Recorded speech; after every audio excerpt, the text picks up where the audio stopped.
Čaute Minecraftiaci, vítam vás pri tejto krásnej bezhviezdnej noci.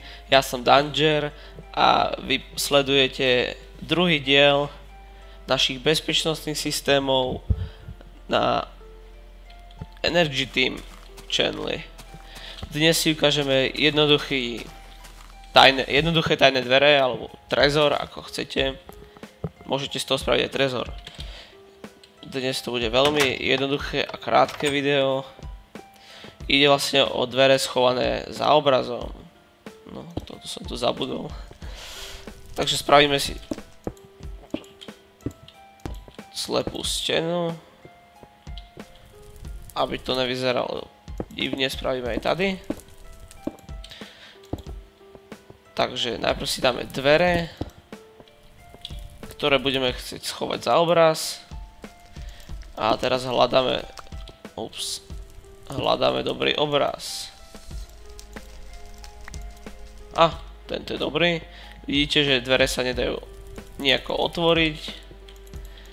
Nejako sa do nich nedá vojsť. Čiže to perfektné miesto na skrýš.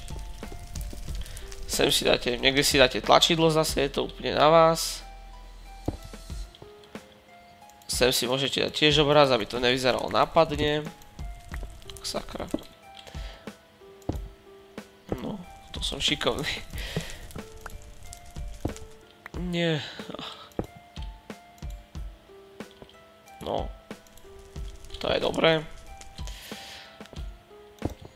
Z tlačidla si takto, ja si to spravím skratku.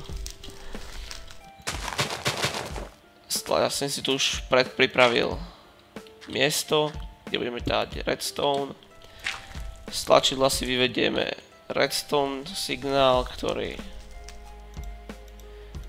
bude nám otvárať tie dvere. Zase ho musíme dať na repeatere, aby sme tam aby sa to zatvorilo spätne a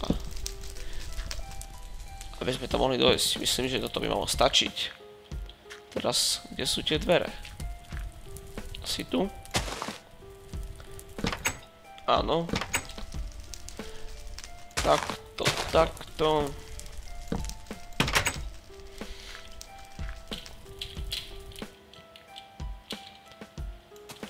Toto schováme. Toto taktiež. No.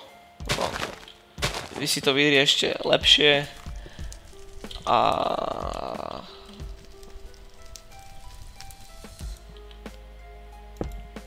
Takto. A teraz tam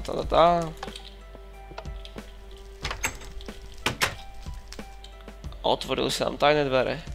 Sem si dajte pressure plate, aby sa vám ľahko vychádzalo. A vždy sa zatvorili tie dvere. Sem si môžete dať truhlu, hocičo tajnú chodbu si sa môžete vykopať. Ja si sem dám truhlu. Nádžem si sem tajné veci. A trezor je hotový. Takže si to zhrnieme. Tlačidlo napojiť na repeatere. Napojiť na dvere. Dvere schováte za obraz tak, že dáte najprv nejakú stenu, do nej dvere a dávate obrazy. Au, to sa kúslo. Dobre, takže toto je pre dnes všetko. Pokiaľ sa vám toto video páčilo, dajte like. Pokiaľ máte hociaké otázky, dajte koment. A keď chcete vidieť všetky naše videá, tak dajte odber. Čaute.